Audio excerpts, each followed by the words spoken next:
चलिए देखते हैं क्वेश्चन नंबर 14। 14वां क्वेश्चन है। देखिए कैसे करेंगे इस क्वेश्चन को, थोड़ा सा लंबा होने वाला है। ठीक है, क्योंकि ये साइन ए कॉस ए और साइन सी कॉस सी दो तरीके के मान निकालने हैं हमें यहाँ पे। चलो देखो, हमें त्रिभुज एबीसी में जिसका कोण बी समकोण हो। ठीक है, एक त्रिभुज बनाना है जिसमें कोण बी जो है वो समकोण है, और उसमें ए बी का मान दिया है 24 सेंटीमीटर और बी सी का मान दिया है 7 सेंटीमीटर।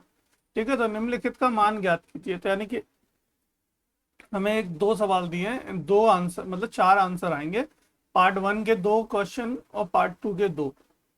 ठीक है, तो इसमें हमें देखो सबसे पहले क्या करें, एक समकोण त्रिभुज बना लो। करना क्या है, ठीक है, एक समकोण त्रिभुज बना लो जैसा कि बोला है उसने हमसे, और उसी के अनुसार हमने क्या करना है, जैसा हमने कहा गया है कि बी जो है वो समकोण है, यानी इसको ए मानो, इसको बी मानो और इसको सी मानो, और मान दिया है ए बी दिया है 24 और बी सी दिया है 7।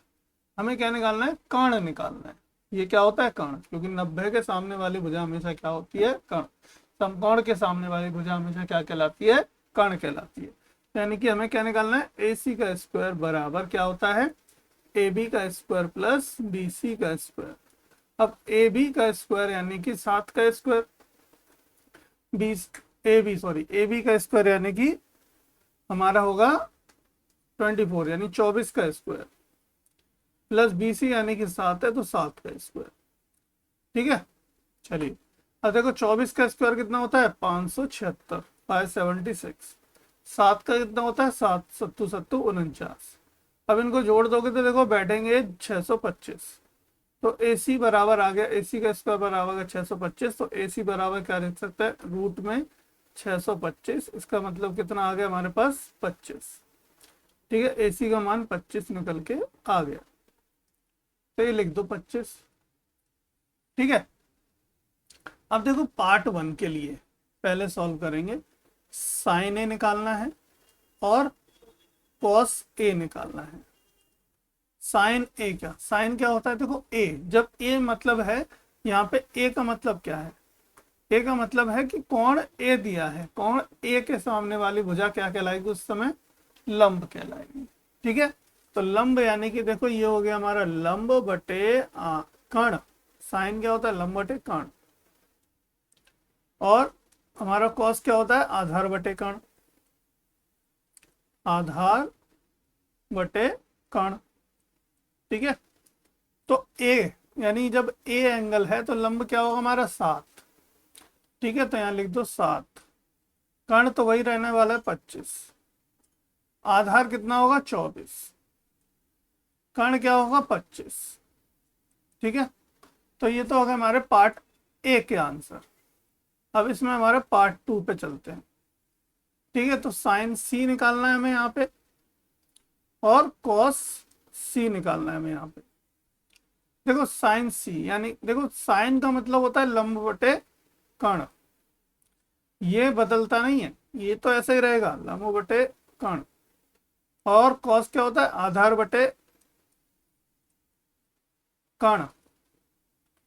ठीक, अब साइन सी है, जब सी है यानी कि जब हमारा कोण क्या हो, सी हो। ठीक है, इस सी के लिए काम करो, देखो एक त्रिभुज और बना दो जिसमें हम लोग मान ये लिख देते हैं। देखो ये है कोण ए के लिए,